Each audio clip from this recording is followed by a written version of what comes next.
Ang susunod na programa ay rated PG. Ito ay nangangailangan ng patnubay at gabay ng magulang para sa mga batang manonood.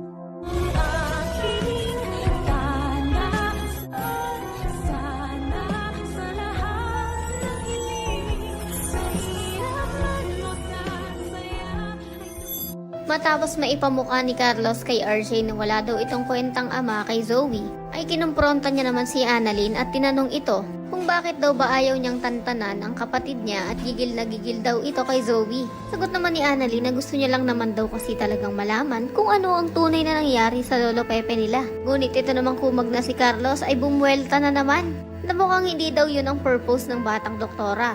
Dahil ang gusto daw nito ay patunayan sa lahat na tama siya nang hindi man lang iniisip ang pupwedeng maging consequences ng mga ginagawa niya. Pero hindi naman nagpadaig si Annalyn, kaya diretsahang sinabi kay Carlos na hindi daw siya nito mapipigilan na alamin ang buong katotohanan. Sa kabilang banda, nagpakita na nga ang mag-inang lokalokang sina Zoe at Moira sa Apex. At tulad ng palagi na lang na nangyayari ay tagumpay na naman ang dalawang ito na paniwalain sila RJ na wala silang kasalanan. At bukod pa doon ay naniwala din naman ang mga engot-engot na mga bidang tauhan. Patay na si Lolo Pepe. Kaya naman habang nagluluksa ang mga mahal nito sa buhay, ay ibahin nyo ang mag-inang Moira at Zoe. Dahil tuloy pa rin ang maliligayang araw ng mga luka-luka. Dahil wala pa rin makakaalam ng sikreto nila. Lang dito kay Lyndon na wala rin namang kwenta pagkat pinagtatanggol niya pa nga si Carlos sa batang doktora.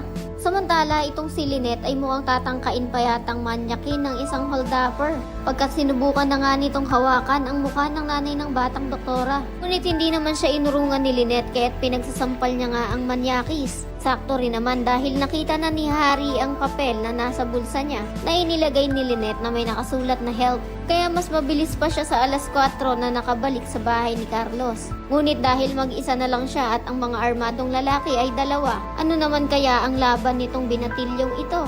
Baka hindi pa nga mag-alinlangan ang dalawang holdupper na patayin siya para wag lang mabulilyaso ang trabaho nila. Ano na lang kaya ang mararamdaman ni Carlos at magiging reaksyon nito kapag nalaman niya na si Moira pala ang mastermind ng panloloob sa pamamahay niya at pagkamatay ni Harry kung sakali. Yan ang mga dapat niyo pang abangan. Yan naman kung isa ka rin sa mga nagnanais na wag naman sanang mapahamak itong si Harry, ay pakiclick naman ng like at subscribe button. Maaari ka rin mag-iwan ng komento sa ibaba para sa iyong mga saloobin at suwestyon.